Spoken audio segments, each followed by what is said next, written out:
Bismillahirrahmanirrahim. Assalamualaikum warahmatullahi wabarakatuh. Selamat pagi. Salam sejahtera bagi kita sekalian. Shalom, salve, om swastiastu, namo buddhaya. Salam kebajikan. Merdeka! Merdeka! Hidup buruh! Saudara-saudara sekalian, yang saya hormati, para pimpinan lembaga negara yang hadir, Ketua Majelis Permusyawaratan Rakyat Republik Indonesia, Saudara Ahmad Muzani, Wakil Ketua Dewan Perwakilan Rakyat Republik Indonesia, Profesor Sufmi Dasko Ahmad, saudara-saudara, para menteri yang hadir, Menseknek, Menteri Luar Negeri, Menseknek Prasetyo Hadi, Menteri Luar Negeri, Saudara Sugiono, Menteri Tenaga Kerja Profesor Yasierli yang membela kepentingan kalian terus-menerus, Menteri Hukum Saudara Supratman Andi Aktas, Menteri Perlindungan Pekerja Migran Indonesia Saudara Mukhtarudin, Kepala Staf Presiden Jenderal TNI Purnawirawan Dudung Abdurrahman, Kapolri Jenderal Polisi Listio Sigit Prabowo, Panglima TNI Jenderal TNI Agus Subianto. Namanya sama dengan nama saya itu. Sekretaris Kabinet RI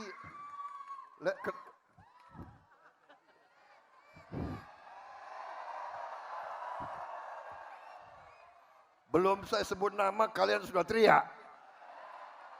Yang teriak emak-emak semuanya. Gue presidennya, bukan dia, gue presidennya.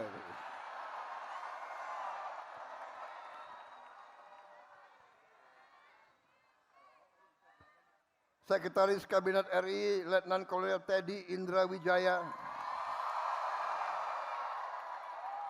Kepala Badan Komunikasi Pemerintah Saudara Muhammad Kodari, Wakil Menteri Sekretaris Negara 1 Marsikal Madya TNI Purnawirawan Bambang Eko Suharyanto, Wakil Menteri Sekretaris Negara 2 Saudara Juri Ardiantoro, Wakil Menteri Ketenagakerjaan Saudara Afrian Syahnur, Wakil Menteri Desa dan Pembangunan Daerah Tertinggal Saudara Ahmad Riza Patria, Gubernur DKI Saudara Pramono Anung Wibowo. Bowonya sama. Partainya lain nggak apa-apa. Untuk buruh tidak ada partai. Kita semua membela kepentingan buruh.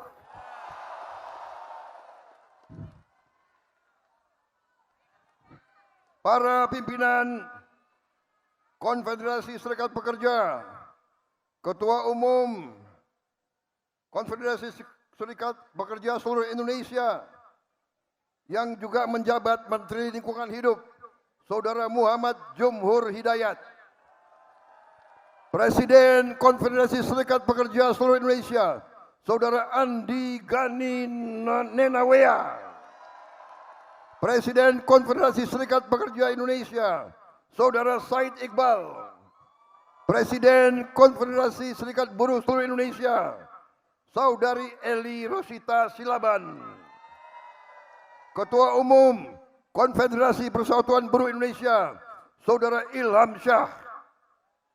Saudara-saudara sekalian, ada juga yang hadir Direktur Utama BPJS Kesehatan dan BPJS Ketenagakerjaan. Hadir juga pimpinan Kadin, Apindo, HIPMI, dan pimpinan perusahaan BUMN dan swasta lainnya. Nanti di absen. Yang tidak hadir, daftarnya kasih saya. Bagaimana? Setuju?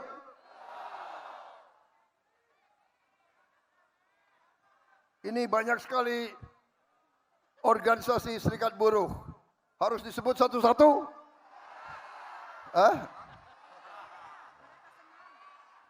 Saudara-saudara, saya mengajak saudara-saudara, marilah kita bersyukur kehadirat Tuhan Maha Besar, Allah Subhanahu wa taala. Kita diberi kesehatan, bisa berkumpul pada hari yang bersejarah ini, 1 Mei, May Day, Hari Buruh seluruh dunia. Saudara-saudara, hari ini adalah hari perjuangan kaum buruh. Saudara-saudara, saya ucapan terima kasih atas undangan kepada saya untuk hadir hari ini bersama saudara-saudara sekalian. Ini kehormatan bagi saya. Terima kasih. Saya merasa bahwa kaum buruh selalu mendukung saya sekian kali dan saya merasa jadi presiden karena dukungan kaum buruh. Kaum tani, kaum nelayan, kaum pekerja seluruh Indonesia, dan saya bertekad, saya bersumpah untuk berjuang untuk kepentingan seluruh rakyat Indonesia dan terutama mereka-mereka yang hidupnya masih sulit. Itu adalah tugas saya, itu adalah tugas pemerintah yang saya pimpin, dan itu adalah tekad kami. Kami tidak akan gentar, kami tidak akan menyerah, kami tidak akan ragu-ragu untuk membela kepentingan rakyat Indonesia.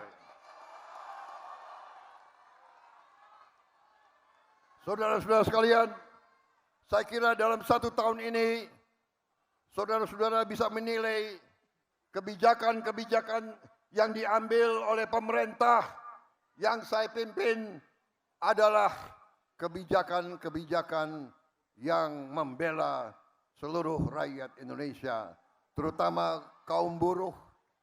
Saudara-saudara, kita telah mengangkat Ibu Marsinah sebagai pahlawan nasional. Dan bulan ini juga saya akan berangkat ke Desa Nglundo, Nganjuk, Jawa Timur untuk meresmikan Museum Perjuangan Buruh yang diberi nama Museum Marsinah. Saudara-saudara, hari ini saya bisa melaporkan kepada saudara-saudara bahwa kita telah mensahkan Undang-Undang Perlindungan Pekerja Rumah Tangga. Kalau tidak salah, ini adalah perjuangan lama, perjuangan 22 tahun. Bahkan selama Republik berdiri belum pernah ada undang-undang perlindungan pembantu rumah tangga.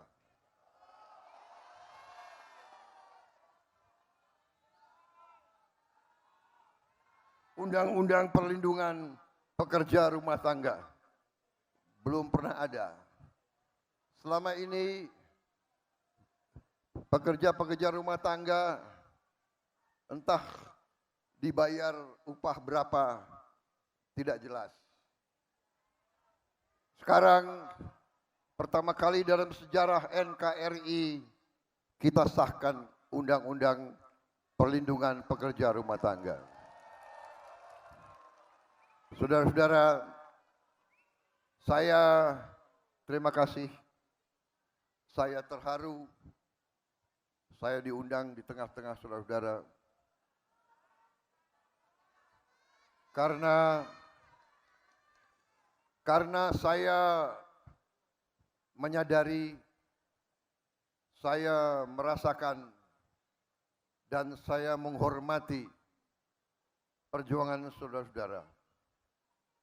Seorang yang bekerja dengan badannya, dengan keringatnya, dengan tangannya adalah seorang yang mulia, seorang bekerja dengan halal, seorang berjuang untuk anaknya, untuk istrinya. Tiap hari seorang yang bekerja dengan jujur. Pengalaman saya, para pekerja, para petani, para nelayan, justru yang hidupnya susah, mereka adalah orang-orang yang jujur, orang-orang yang ikhlas. Yang saya sedih, orang semakin tinggi pangkat, banyak yang semakin nggak jelas.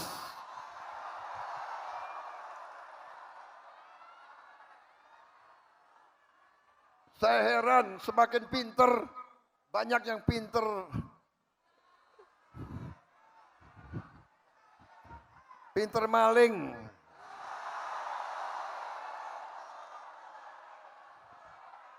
Nggak habis pikir aku, nggak habis pikir.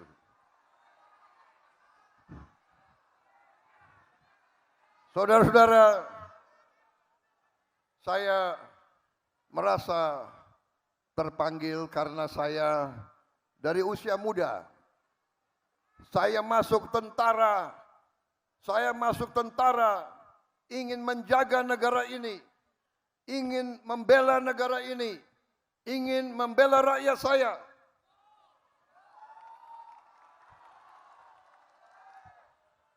Tapi saya kaget begitu saya pensiun, saya lihat kok rakyat saya masih banyak yang susah.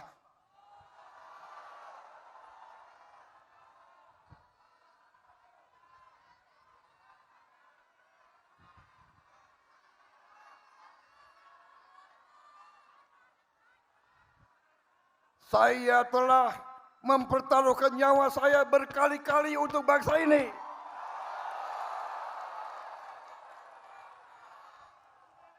Tapi saya melihat banyak elit-elit yang curi uang rakyat.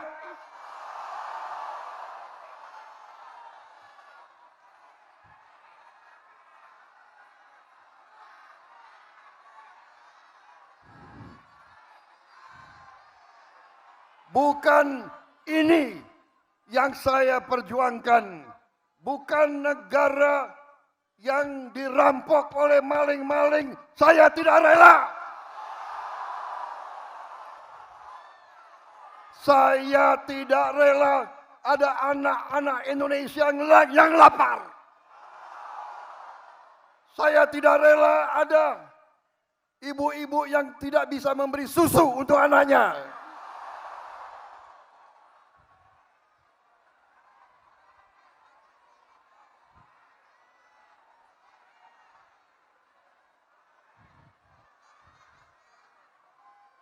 Saya tidak rela pejabat-pejabat pemerintah yang diberi kepercayaan oleh rakyat justru bekerja sama dengan pengusaha-pengusaha brengsek.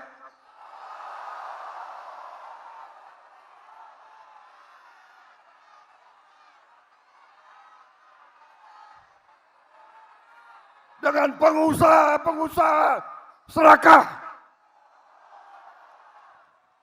Saudara-saudara, tapi saya mengajak kita dewasa. Tidak semua pengusaha serakah. Banyak yang bekerja dengan baik. Banyak kita butuh mereka supaya ekonomi hidup. Jangan kita benci sama orang kaya. Tapi kalau kayanya ngerampok,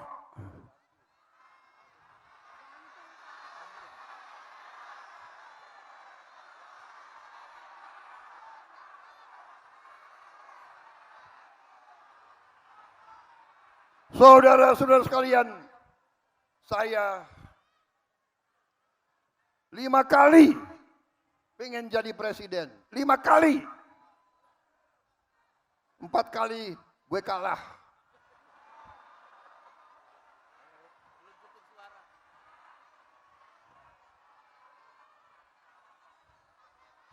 Tapi saya merasa buruh tani dan nelayan selalu bersama saya, saudara-saudara.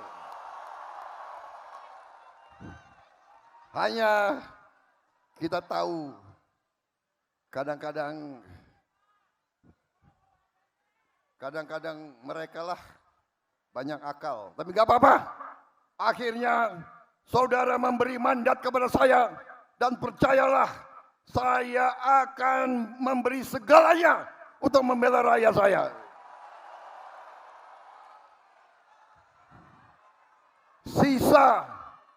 Sisa hidup saya adalah untuk rakyat saya, saudara-saudara sekalian. Anda tanya semua menteri saya memberi instruksi. Saudara-saudara para menteri, kalau ambil kebijakan, kalau menyusun kebijakan, berpikir, bertanya, apakah ini menguntungkan rakyat kecil atau tidak? Kalau menguntungkan rakyat kecil, laksanakan. Itu sudah benar. Nggak usah ragu-ragu. Saudara-saudara sekalian. Bagaimana ini ada pidato yang bagus sudah disiapkan. Perlu saya bacakan?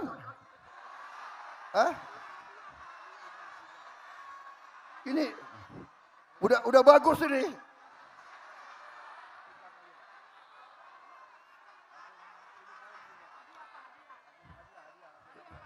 Saudara-saudara sekalian, saya ingin menggambarkan bahwa ini sudah dibikin nih, pidato gue baca ya.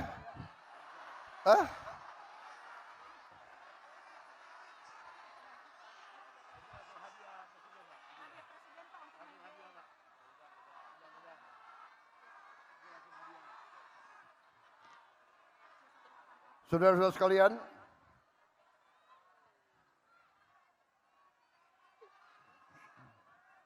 saya sudah mengeluarkan keputusan Presiden nomor 10 tahun 2026 tentang pembentukan Satuan Tugas Mitigasi Pemutusan Hubungan Kerja dan Kesejahteraan Buruh.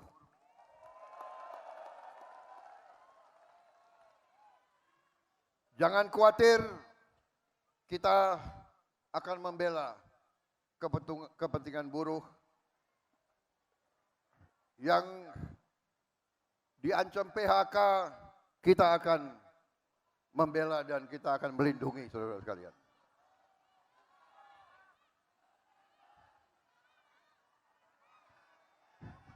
Kalau ada pengusaha yang menyerah, jangan khawatir, negara kita kuat. Negara kita akan mengambil alih. Negara kita akan membela rakyat Indonesia. Jangan khawatir.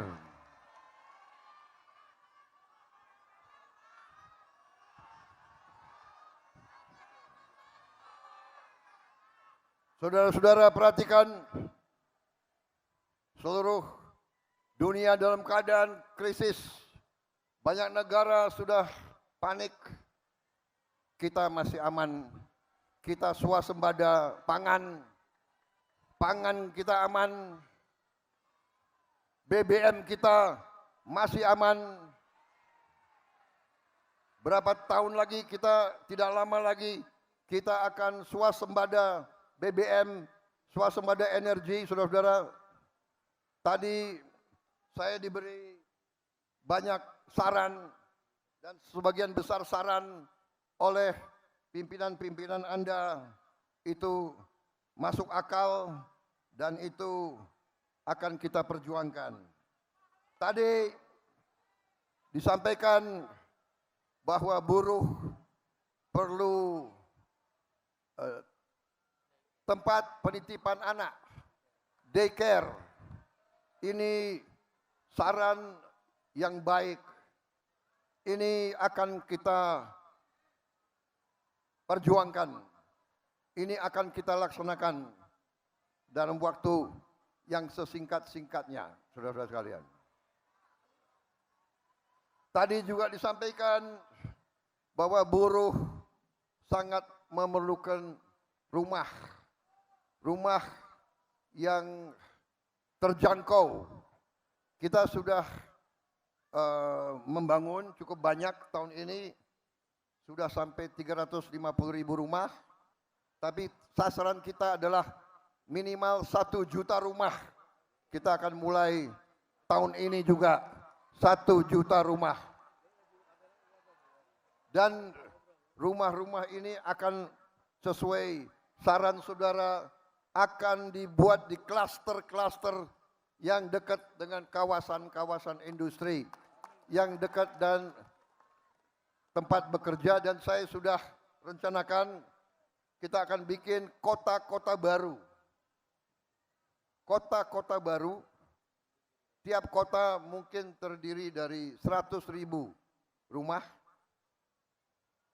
susun 100.000, dan saya perintahkan harus ada sekolah, harus ada fasilitas olahraga, harus ada daycare, harus ada rumah sakit, dan yang paling penting harus ada transportasi, entah kereta api ringan, bis, supaya pekerja bisa masuk ke pekerjaan dengan lancar dan baik. Dan saudara-saudara, kita akan coba bahwa nanti buruh yang diberi kartu bisa naik transport dengan harga yang sangat ringan. Maunya gratis semua itu. Ini lo punya pemimpin di belakang gue maunya gratis semua. Tenang. Saudara-saudara, di mana-mana setelah saya jadi presiden, saya belajar, saya lihat data-data. Percayalah, negara kita sangat kaya, saudara-saudara sekalian. Hanya kekayaannya ini banyak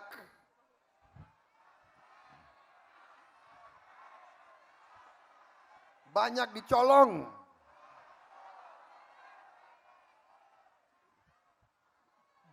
Mereka bikin kebun tanpa izin.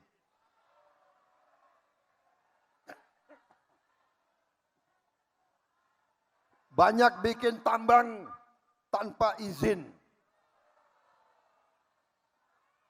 Aku sudah ambil alih itu semua, saudara-saudara sekalian.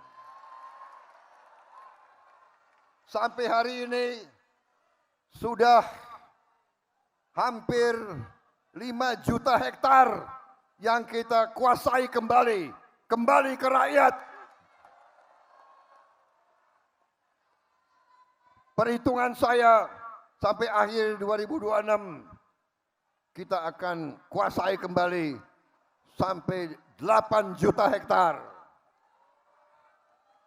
Dan kita sudah tutup ribuan tambang ilegal, ribuan. Dan ini kita akan kelola, dan ini nanti akan kita kuasai semua, dan itu nanti untuk kemakmuran seluruh rakyat Indonesia. Saudara-saudara, tadi kalian mengatakan penghasilan kalian 30% untuk kontrak. Berapa?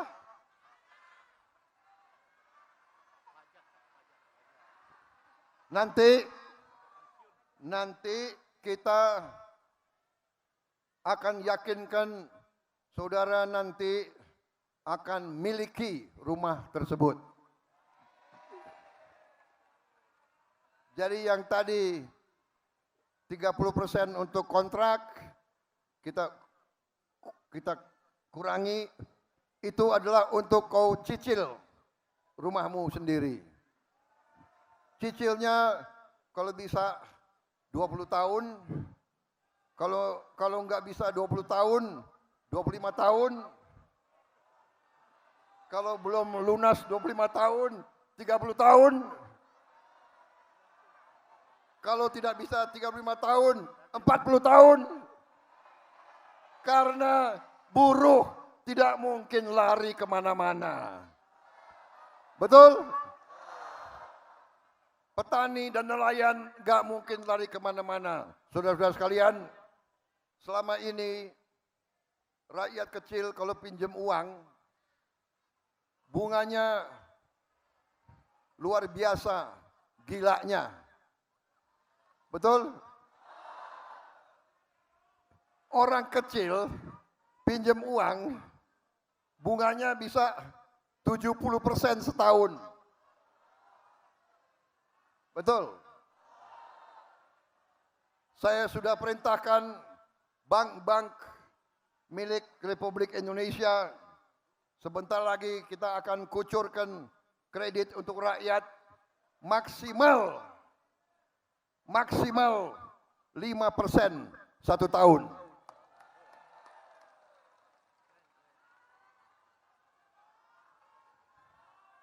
Saudara-saudara, ojol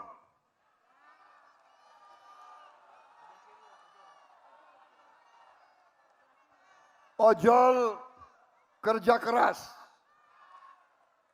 ojol mempertaruhkan jiwanya tiap hari, ojol aplikator perusahaan minta disetor 20%.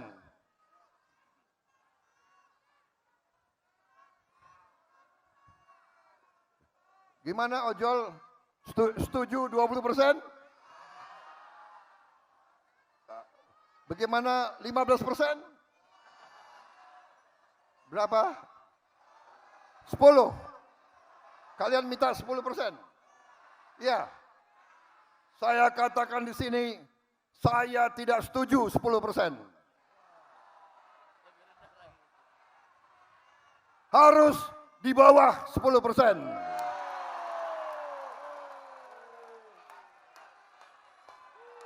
Enak aja.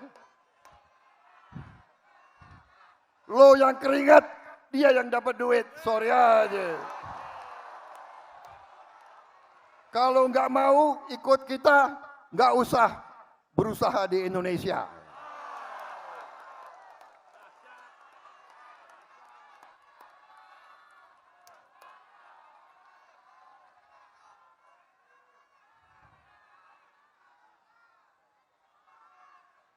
Bagaimana? Sudah cukup? Sudah bosan? Masa nggak bosan dengar pidato? Lebih baik dangdut aja ya, gimana?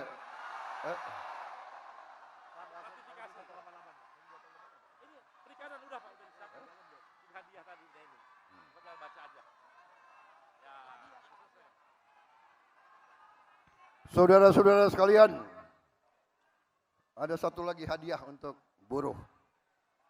Saya juga baru saja tanda tangan peraturan Presiden nomor 25 tahun 2026 tentang ratifikasi konvensi International Labour Organization nomor 188 untuk memastikan perlindungan dan kesejahteraan bagi awak kapal perikanan. Dan kita tahun ini akan meresmikan 1.386 kampung nelayan. Pertama kali dalam sejarah Republik Indonesia nelayan diurus. Tahun depan kita akan buka 1.500 kampung nelayan. Tahun depannya lagi 1.500. Tahun depannya lagi 1.500. Semuanya nanti kurang lebih ada 6 juta nelayan yang akan kita perbaiki hidupnya. Dengan anak dan istri 20 juta lebih rakyat Indonesia hidupnya akan lebih baik, hidupnya akan sejahtera. Yang selama ini mereka susah, mereka melaut tanpa es, sekarang kita bikin pabrik es di tiap kampung nelayan. Kita juga akan bantu kapal-kapal untuk mereka. Saudara-saudara sekalian, kita juga mengatur, saya juga telah tanda tangan peraturan Presiden nomor 27 tahun 2026 tentang perlindungan pekerja transportasi online. Yang tadi saya bicara, harus diberi jaminan kecelakaan kerja, akan diberikan BPJS kesehatan, asuransi kesehatan. Juga tadi pembagian pendapatan dari 80% untuk pengemudi sekarang menjadi minimal 92% untuk pengemudi. Kita juga telah menaikkan upah minimum, kita tambah rumah bersubsidi untuk buruh, kita beri bonus hari raya untuk pengemudi dan kurir, kita melunasi, kita memperluas kesempatan kerja untuk pekerja disabilitas, kita memberi 50% diskon iuran jaminan kecelakaan kerja dan jaminan kematian bagi pekerja bukan penerima upah. Saudara-saudara sekalian, saya juga telah memberi instruksi kepada Menteri Tenaga Kerja dan Menteri Hukum untuk segera nanti bersama DPR RI selesaikan rancangan undang-undang ketenagakerjaan. Kalau bisa tahun ini juga harus selesai. Dan undang-undang itu harus berpihak kepada kaum buruh. Saudara-saudara sekalian, kita berharap undang-undang kita selalu akan menjamin keadilan untuk seluruh rakyat Indonesia. Saudara-saudara, kita juga memberi perlindungan sosial yang sangat besar. Tahun ini kita memberi perlindungan untuk rakyat yang berpenghasilan rendah, ya, sebesar 500 triliun. Saudara-saudara, kita juga memberi MBG, makan bergizi gratis.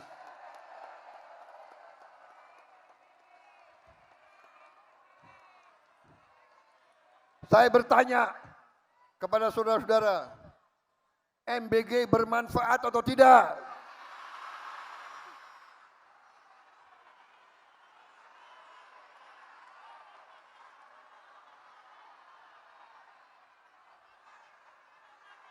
MBG itu sangat penting untuk anak-anak kita. Saudara-saudara sekalian, anak-anak kita banyak yang mengalami kurang gizi. badannya kecil, selnya tidak berkembang. Ya. Dengan MBG, ekonomi kita hidup di mana-mana, saudara-saudara sekalian. Ya, rakyat butuh telur, rakyat butuh daging, rakyat butuh sayur, susu, ikan, ekonomi kita hidup, petani-petani kita dapat penghasilan, saudara-saudara sekalian. Uang ini semua beredar, Indonesia tambah kuat, Indonesia tambah sejahtera, saudara-saudara sekalian. Kita juga, saya perintahkan tadi, sudah saya umumkan, kita akan membangun 1 juta rumah. Dan kita akan berjuang, segera kita bangun 1 juta rumah ini. Ini juga nanti akan menghasilkan pekerjaan yang banyak. Bayangkan, 1 rumah membutuhkan 5 orang bekerja. Berarti tiap tahun mungkin kita bisa menciptakan jutaan lapangan kerja. Saudara-saudara sekalian, saya kira cukup sekian dari saya. Selamat berjuang, selamat bekerja. Hidup buruh, hidup rakyat. Wassalamualaikum warahmatullahi wabarakatuh. Salam sejahtera bagi kita sekalian. Shalom, salve om, santi, santi, santi om. Namo Buddhaya, salam kebajikan. Rahayu, rahayu. Merdeka! Hidup buruh! Hidup buruh! Terima kasih. Assalamualaikum warahmatullahi wabarakatuh. Sobat RH sekalian, jumpa lagi kita di channel yang keren ini, keren jelas. Ada tamu di depan saya. Sorry ya. Ya, sobat RH sekalian, ini ada hal yang menarik ya. Jadi ini May Day, Hari Buruh, dan kemudian buruh mendapatkan hadiah karena Presiden Konfederasi Serikat Pekerja Seluruh Indonesia, Jumhur Hidayat, diangkat sebagai Menteri Lingkungan Hidup. Kemudian datanglah mereka pada peringatan Hari Buruh sedunia, dan Prabowo kemudian mengungkapkan satu pertanyaan kepada buruh soal MBG, makan bergizi gratis. Dan dia mengatakan, apakah MBG itu bermanfaat atau tidak? Dan dijawab tidak. Coba kita perdengarkan ya apa yang disampaikan Prabowo, dan kemudian dijawab tidak, yang membuat Andi Gani Nenawea dari dulu he's still there ya, kayaknya tidak ganti-ganti anunya. Coba kita dengarkan ya, suaranya dibesarkan. Jadi kita juga memberi MBG, makan bergizi gratis.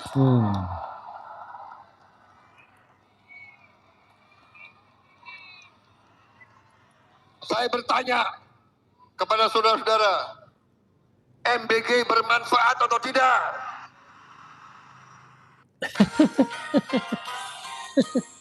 Jadi kalau kita lihat ekspresi dari Andi Gani Nenawea, kelihatan dulu aduh.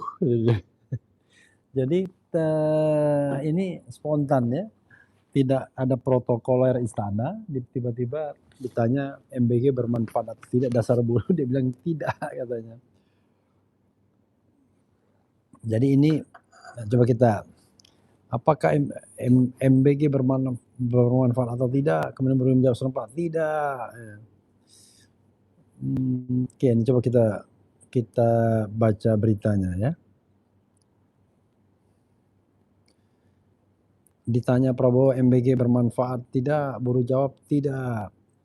Jakarta Harian Umum ya. Presiden Prabowo Subianto mendapat kejutan yang tidak menyenangkan saat menghadiri peringatan buruh internasional atau May Day di Monas, Jumat. Pasalnya ketika dia membahas program MBG makan bergizi gratis, Respons sebagian buruh yang berjumlah puluhan ribu orang dan berasal dari berbagai daerah itu di luar dugaan. MBG bermanfaat tidak? Tanya Prabowo. Tidak, jawab buruh serentak seperti bergemuruh. Cuplikan momen memalukan itu tersebar di platform media sosial X, antara lain diposting pemilik akun Bang Herwin. Ya. Respon atas postingan ini membuat yang baca tertawa sekaligus prihatin. Gue langsung masuk goa kalau begitu, kata Ferry Zandra. MBG bermanfaat atau tidak? Tidak, antek-antek asing, pergi kalian ke Yaman. Hahaha, dijawab tidak lalu kicep. Mengalihkan topik, itu baru sebagian kecil Pak rakyat Indonesia yang bilang tidak. Yang enggak di sana juga bakal bilang tidak, kata Ting Yu. Seperti diketahui, MBG merupakan program unggulan pemerintahan Prabowo Gibran.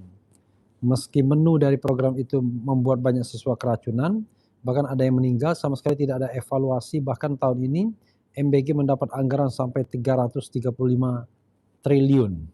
Very very big ya. Dengan anggaran sebesar itu, tiap hari SPPG yang merupakan dapur MBG diberi insentif 6 juta per hari meski dalam status ditutup sementara. Kepala SPPG-nya dibelikan motor listrik Skachi dengan total nilai 1,2 triliun untuk kendaraan operasional, dan BGN membeli kaos kaki senilai 6,9 miliar rupiah. Tak hanya itu, BGN juga sempat mewacanakan mengangkat pegawai inti SPPG menjadi ASN PPPK ya.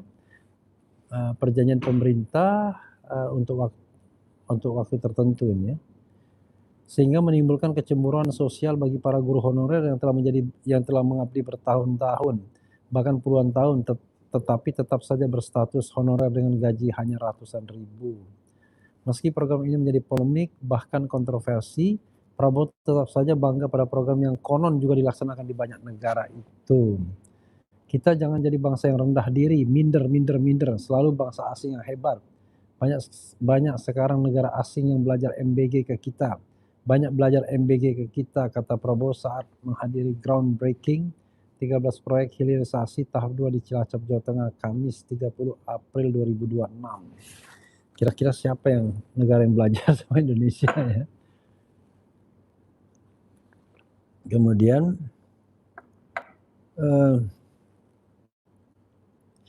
ia mengingatkan bahwa tak ada di negara dunia ini yang bisa memberi makan 60 juta orang dalam 5 kali seminggu, dan makanan itu diantarkan langsung kepada penerimanya. Mana ada negara bisa memberi makan lebih dari 60 juta orang 5 kali seminggu. Yang ibu-ibu hamil diantarkan makan, lansia yang tidak berdaya dikasih makan. Lihat di mana, negara mana, mungkin Tiongkok, tapi kita tahu Tiongkok lebih dulu take off.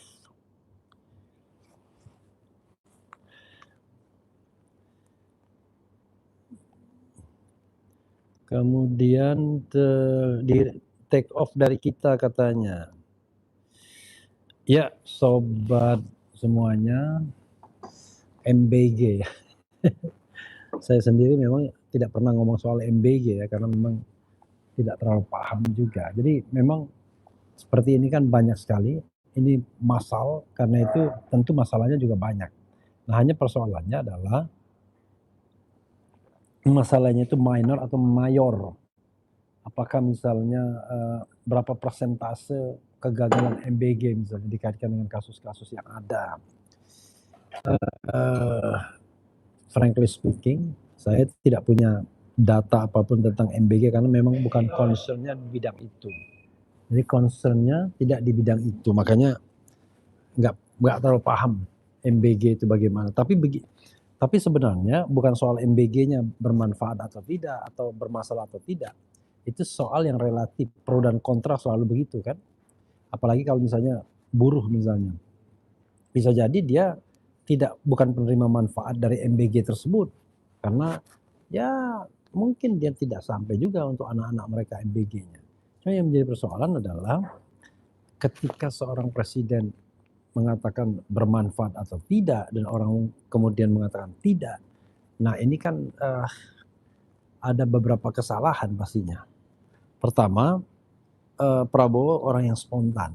Selalu dia bicara spontan. Kadang-kadang udah pergi saja ke Yaman dan lain sebagainya. Pasti yang seperti itu kan tidak ada di dalam teks. Nah spontanitas seorang public figure atau bahkan kepala negara seperti Prabowo itulah yang kadang-kadang meresahkan katakanlah protokolernya, karena out of the box. Kalau sambutannya positif itu nilai plus, tapi kalau seperti tadi kan nilai negatif kan. Bayangkan seorang presiden dikatakan tidak oleh ribuan buruh yang hadir di Monas begitu. Kan jadi ironi jadinya. Di satu sisi ketua atau pemimpin-pemimpin buruhnya itu dengan bangga menyambut Prabowo karena Prabowo datang lagi pada May Day dan kemudian mengangkat Jumhur Hidayat yang tidak lain adalah Ketua Konfederasi Serikat Pekerja Seluruh Indonesia KSPSI ya, Konfederasi Serikat Pekerja Seluruh Indonesia. Jadi dia konfederasinya dan banyak anggotanya dan sudah diangkat sebagai Menteri Lingkungan Hidup dan Jumhur pun hadir mendampingi ya untuk mengatakan dia tidak melupakan buruh, tapi unfortunately tiba-tiba kok mengatakan bermanfaat atau tidak.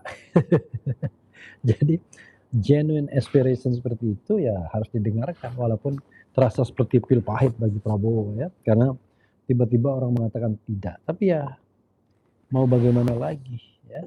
Unfortunately saya tidak terlalu banyak paham tentang MBG ini. Tapi yang jelas kalau dilihat dari misalnya local content gitu ya. Saya pernah dengar dari Dr. Tifa ya, because she is my client. Dia bilang begini, suka dengan program MBG kurang lebih lah, tetapi harus betul-betul diperhatikan selain soal governance-nya, soal local content-nya. Tidak bisa kemudian orang diseragamkan makannya. Jadi orang yang memang tradisi makannya ubi ya dikasih ubi, sagu ya dikasih sagu. Tidak boleh kemudian semuanya diseragamkan untuk dinasikan misalnya. Nah, itu karena dia pengen local content itulah yang sesungguhnya yang harus dipelihara dan diutamakan. Masing-masing orang memiliki local content sendiri-sendiri. Begitu sobat RH sekalian ya. Mudah-mudahan pemimpin-pemimpin buruh itu tidak didamprat oleh Prabowo karena dalam tanda kutip mempermalukan kan. Seorang presiden bertanya bermanfaat atau tidak, dibilang tidak begitu. Coba kita bacakan komentar sobat RH sekalian terkait dengan hal ini ya. Suara oke ya? Suara oke ya? Oke, coba ya. Assalamualaikum Bang Refli, MBG bermanfaat untuk kroni-kroninya Wowo. Tidak.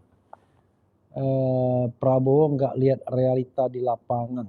Itu namanya bagi-bagi proyek untuk para pendukungnya. MBG bermanfaat atau tidak? Jawabannya tidak. Kualat omongannya sendiri terhadap rakyatnya, suruh kabur ke Yaman. Itulah balasan langsung dari Allah Azza wa Jalla. Enggak juga ya. Ibu hamil dan lansia juga diberi MBG ya, saya baru tahu. Ya juga saya juga baru tahu, saya pikir anak-anak sekolah aja dikasih MBG ya. Kemudian sudah 5 bulan ini saya selalu skip berita atau video apa saja kalau ada Prabowo. Waduh. Akibat laporan ABS alias asal bapak senang dari bawahannya. Malu-maluin, Anda adalah pemimpin gak pantas ngusir rakyatnya sendiri tanpa alasan yang jelas Pak Prabowo. Bahaya ini orang sok tahu. Maksudnya siapa yang sok tahu? Itu saya ya. Saya udah bilang. Kemudian saya lagi muak ya kan. Ada juga orang kenapa saya suka nongkrong di sini. Nggak suka nongkrong ke sini karena ini seperti rumah sendiri. Coba bayangkan kita bisa nongkrong di sini dari buka sampai tutup ya. Ya jadi lumayan lah ya, istimewa kan. Dan juga mungkin karena tidak terlalu ramai juga. Jadi begitu sobat sekalian ya. Lain kali ada 2 kemungkinan problem solve-nya. Ya. Jadi 1, kalau pidato ya harus betul-betul diperiksa. Tapi kan orang seperti Prabowo kan nggak mungkin dia dikendalikan untuk membuat pidato-pidato yang out of the box tanpa teks dan lain sebagainya. Atau barangkali dia harus menyelami bagaimana kondisi psikologi orang-orang yang diajaknya ngomong. Karena zaman sekarang unfortunately ya, orang tidak takut lagi, itu masalahnya. Orang tidak takut berbeda pendapat dengan pemimpinnya karena ada media sosialnya. Kalau zaman TVRI dulu, waduh nggak bisa gitu, langsung hilang tuh orang yang ngomong berbeda pendapat itu. Tapi sekarang tidak bisa lagi. Selalu jadi masalah dari bantuan pemerintah adalah ketepatan sasaran, data tidak update, kompleksitas gerombolan dan perorangan yang cari untung pribadi dan lain-lain. Jadi sebenarnya kalau ada program pemerintah dengan uang banyak seperti MBG tersebut ya sekarang bisa nggak misalnya dipastikan tidak ada kebocoran atau kebocorannya minim, tapi kalau kebocorannya 30% lebih sebagaimana disinyalir oleh ayah Prabowo sendiri, wah berat. Bayangkan bagaimana anggaran untuk pembangunan kalau bocornya luar biasa. But unfortunately sekali lagi saya tidak punya data tentang MBG ya. Dan tidak berpretensi bahwa saya paham tentang MBG. Ini saya hanya melihat fenomena di mana buruh mengatakan tidak kepada Prabowo. Nah, ini kan harus menjadi sebuah evaluasi masukan dari kepada semua pihak. Kepada Presiden Prabowo yang dimasukkan bahwa banyak hal ya barangkali tidak hanya MBG saja yang tidak disukai oleh rakyat kalau rakyat ditanya secara genuine langsung. Tidak ABS asal Bapak senang, kan begitu. Mungkin bukan hanya MBG, macam-macam banyak orang yang tidak suka. Apakah suka pengangkatan Teddy misalnya? Belum tentu juga suka orang, ya. Karena itu ini menurut saya adalah masukan. Dan yang kedua memang kerja protokoler istana harus lebih ekstra lagi untuk bisa memarking Prabowo agar dia paham situasi tertentu. Kadang-kadang kan dia terlalu percaya diri. Bicara tentang MBG itu seolah MBG is no problem ya kan. MBG has no problem padahal problemnya banyak. Nah, kita kan biasa bad news is good news. Jadi ketika kita bicara MBG dengan dinamika korup dan lain sebagainya, ya itu yang menonjol. Walaupun barangkali tidak sedahsyat yang dipikirkan. Cuma sekali lagi kan sudah menjadi rahasia umum setiap proyek yang ada, apalagi proyek miliaran seperti ini menjadi bancaan orang-orang yang ingin memanfaatkan atau pemburu rente di seputar kekuasaan. Nah, mudah-mudahan kita terhindar dari pemburu rente kekuasaan dan kita hidup normal walaupun kita tetap harus bekerja keras. Begitu sobat era sekalian ya. Wassalamualaikum warahmatullahi wabarakatuh. Keren cadas.